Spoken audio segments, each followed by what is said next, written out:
and today we're going to talk about Donald Trump. As you heard recently, he kicked out Jorge Ramos, which is a reporter for Univision and one of the most famous Spanish-speaking reporters here in the US, because he asked him questions like, how are you going to deport 11 million people?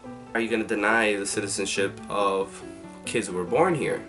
And instead of Donald Trump answering those questions, he proceeded to kick him out. All right. So as right there, you can be like, all right, he just doesn't want to answer those questions. But one of Donald Trump's supporter outside of the conference confronts Jorge and tells him, get out of our country, go back to Univision. We don't need you here. This is my country.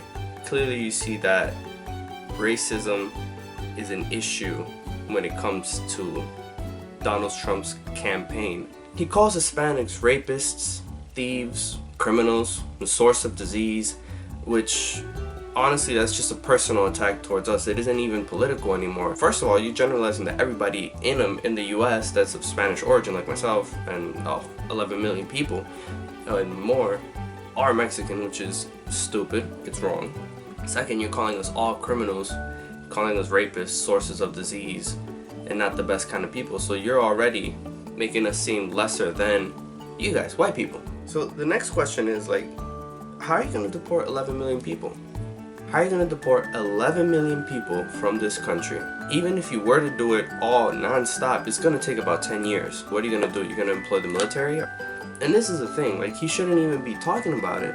Your paternal grandparents are of German descent, and your mother is Scottish, and they're all immigrants that came to this country. So out of respect of your mother, you shouldn't be talking about immigrants that way, because if we're gonna follow by your rules, you shouldn't be a citizenship of this country either, because you're from immigrants. But it costs about $12,000 to $12,500 per immigrant to get deported. You're doing 11 million people to get deported.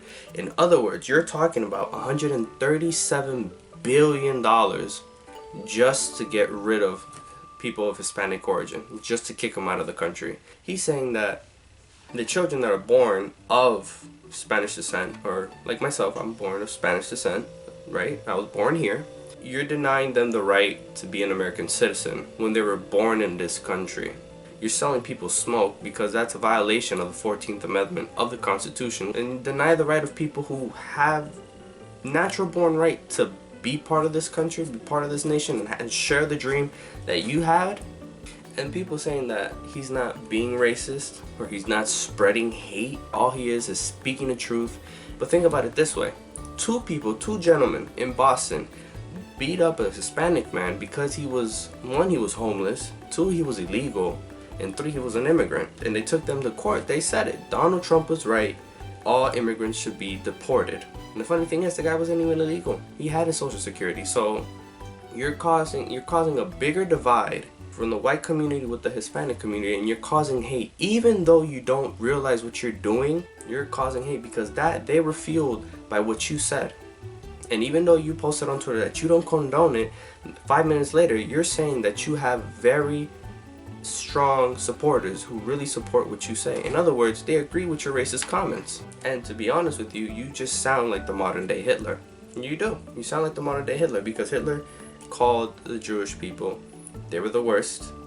They were rapists. They were criminals. They were the source of disease. Same thing you're doing right now. You're making it seem that in order to resolve the country's issue, you're blaming it on a race. Same thing Hitler did. You blame a race and saying that if they weren't here, the country would be better. Or because of them, the country's in shambles. The only difference is, you're not president yet. To be honest, he's in it for himself. He's not really in it for the American people or for the country. What he believes should work for the country, he states that the minimum wage isn't low enough, and that we should be able to compete with other countries who have low wages like China, Vietnam, and he believes that taxes should be lower. As a business perspective, it's smart. I'm not going to take that away from him. That's a smart idea, sure. The less you have to pay, the more money you're going to make. It's incredible that people who have a full-time job are still on welfare and still struggle on living, And you're saying that lowering wages or keeping the wages lower is going to make the country better. The people are going to struggle more. And there's going to be more people in poverty. As a leader, you should be able to think about the people you're leading. You should think first about the people you're leading, and then you should think about yourself, because your responsibility is for the greater good, the greater cause for this nation, not just for yourself. The country's going to be in shambles. He's going to get richer while this country's going to get poorer. And I can see that. And if you can't see that, you're a fool. Well, thank you guys. This has been my video for this week. If you enjoyed it, please subscribe. Hit the thumbs up, or if you have comments about what I said below, please, I would love to hear them. And stay in tune. I'll have something next week, okay?